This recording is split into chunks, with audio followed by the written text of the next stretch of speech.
Welcome back, fellow internet adventurers. Get ready for another wild ride through Reddit's strangest stories.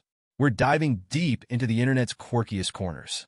Grab your popcorn and join us on this adventure. Don't forget to hit subscribe and like. Let's get started. My son was rebelling because he knew his mom was cheating. I made sure she and her partner unknowingly exposed themselves. Here's a bit of background on me. I'm a 37-year-old male, and my wife is a 37-year-old female. For the sake of this, let's call her Charity. We met in college when I was a freshman, still trying to figure out what I wanted to do with my life. Meanwhile, she had it all together.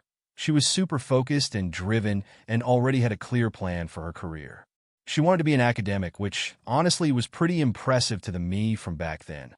The girls I had dated before just wanted to have a good time, nothing serious. But Charity was different. From day one, she was all about the future, thinking ahead and making things happen. That's what really drew me to her. I wasn't used to someone who had their life so figured out so early, and I realized I needed the kind of good influence around me if I wanted to be serious about life. She had the confidence to handle anything that came her way. She didn't just go with the flow, she made things happen. It wasn't long before I realized I was really into her, not just because she was ambitious, but because she made me want to step up and be better too. So, our dating phase was quick and full of that youthful passion I wish I still had now, if I'm being honest. Things got intense really fast. Everyone around us already knew we had the potential to get married if neither of us messed things up. My friends used to tease me about that, and I just had to hope back then that I wouldn't be the reason things got messed up. Now that I'm a parent, I was what I would call a rascal, so I didn't have the most faith in myself. About a year into the relationship, Charity found out she was pregnant. Definitely not part of the plan. We weren't ready for it at all. Charity didn't want to keep the baby. She felt it would totally mess up her career plans. I get it. She had big dreams. But I'm not the type to push for a termination, and neither were our families. She respected her parents so much, and I think they swayed her decision more than I could have. So we ended up keeping the baby. That's how our first son came into the picture. Going through all this took a toll on me. I had to put a lot of my own goals on hold to make sure Charity could finish her degree. I didn't want her to look back and resent the kid because she had to give up on her dreams. I passed on a lot of great opportunities and even a solid job offer out of state. But I believed in her, in us, and what we were building, so it felt worth it. Plus, I had been on the side of not terminating, so I knew I'd have to make some sacrifices. We didn't get married right away, though. Our son was born first. Charity was into the whole idea of a white wedding dress, and she wanted a flat stomach to go with it, so we waited. Eventually, we got hitched sometime after the baby. We were young and naive, more so than her. Anyway, back then, like many young couples, we made a lot of mistakes. Charity had a bit of resentment towards the baby in her mind, forcing her into marriage sooner than she planned.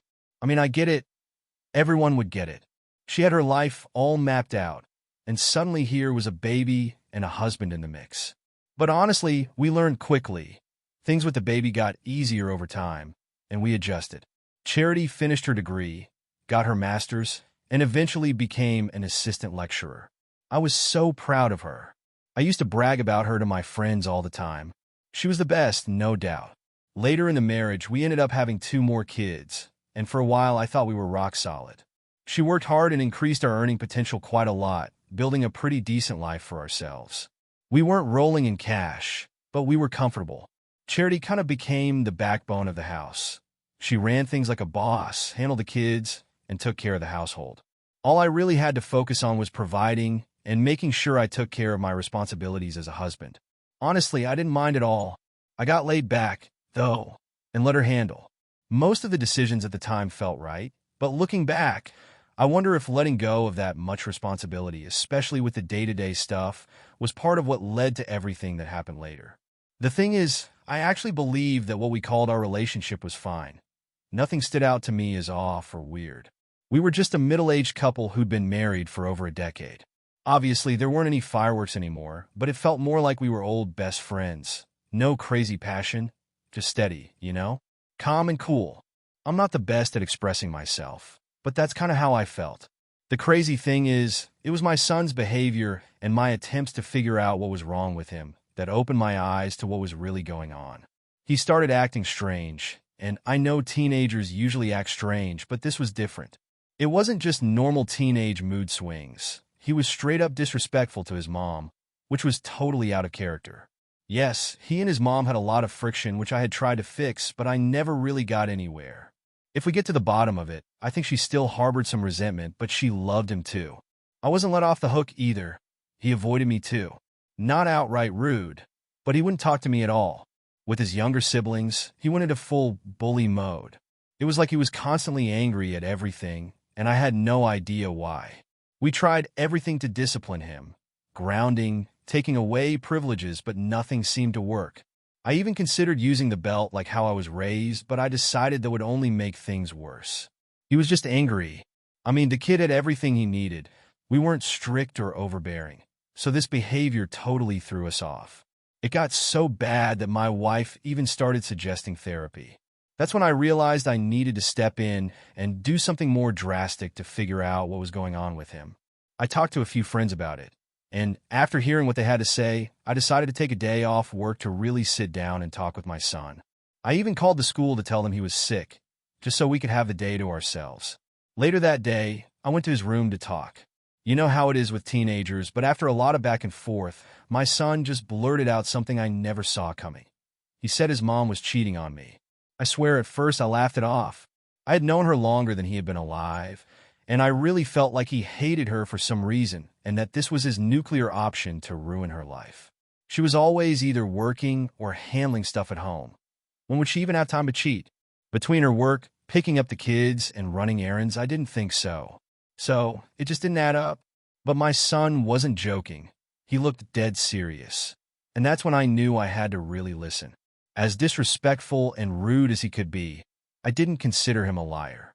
In fact, he tended to tell the truth a bit too much, so I was suddenly worried. He told me that his mother had been seeing one of his teachers at school.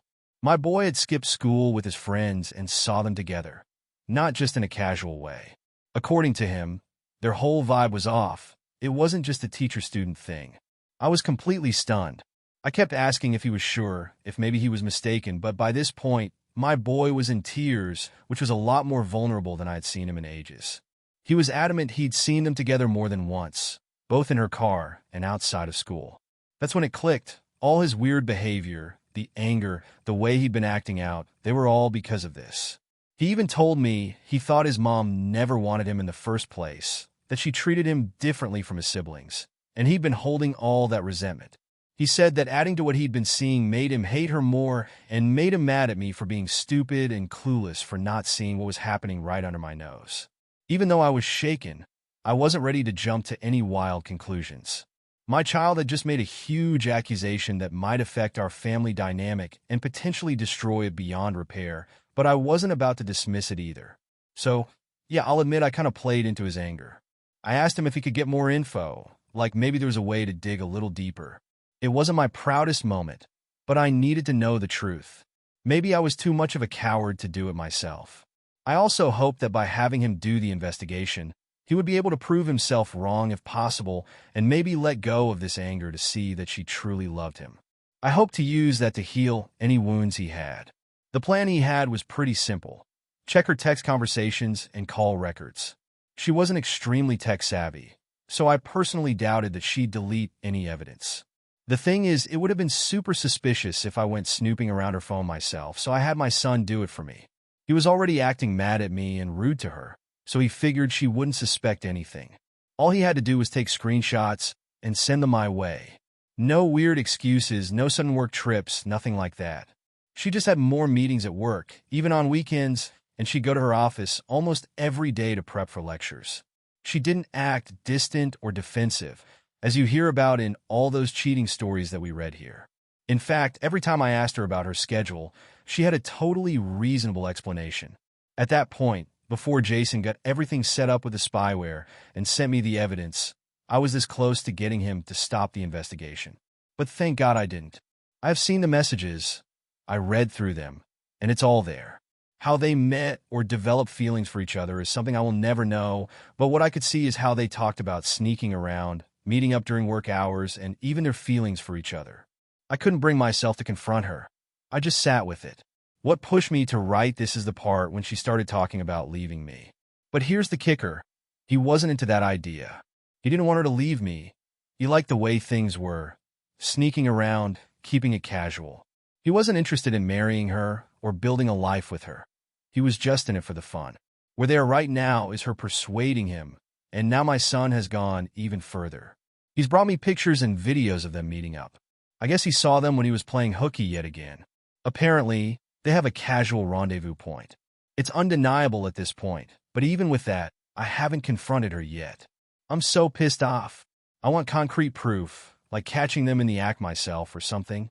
I don't know what to do next. I have to think about the kids, and knowing that her son has seen the kind of sleazebag that she should be enough punishment.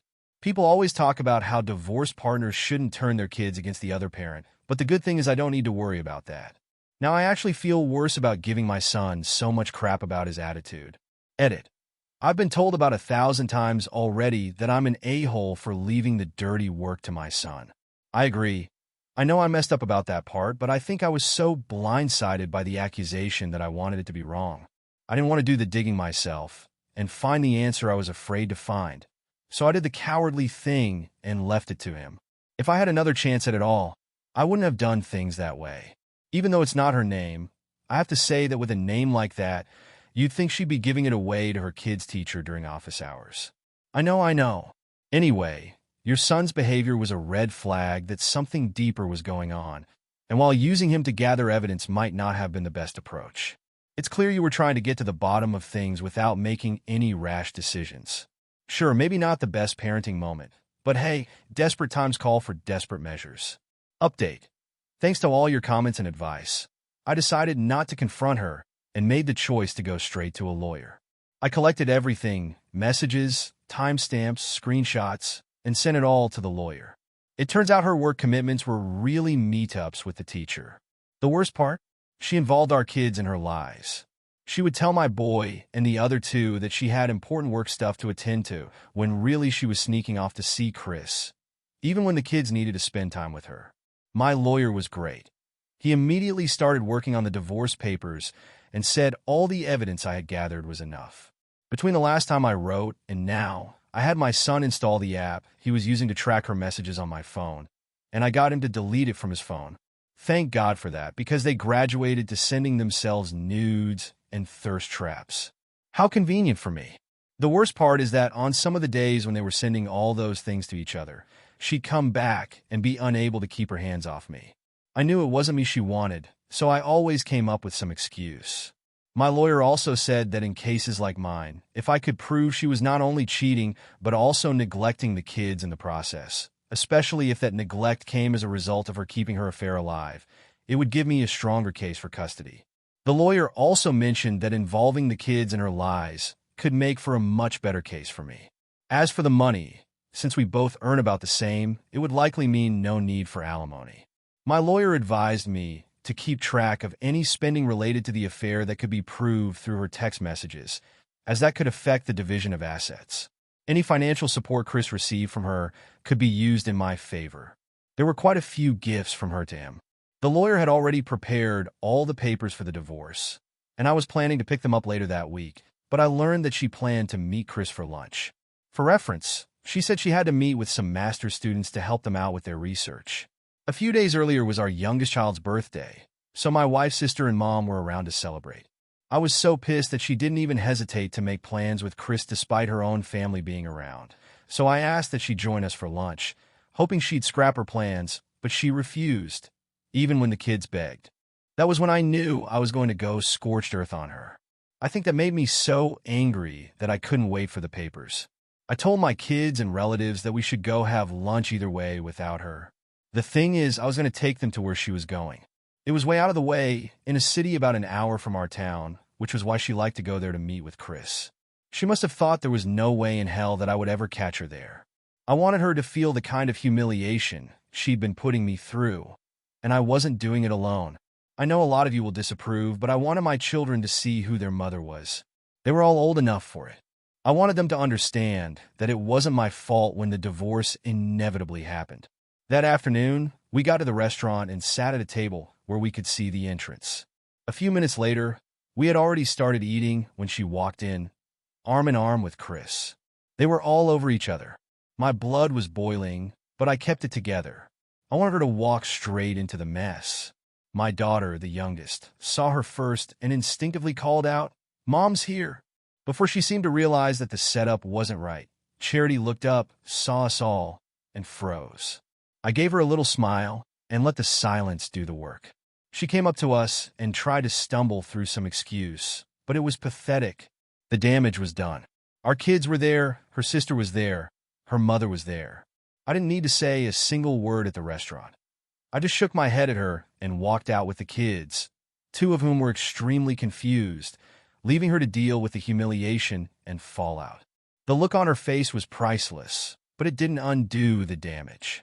Her mother and sister stayed back for a bit to talk to her. I don't know what was said, but they eventually came and joined us in the car with nothing to say. Her sister was fuming.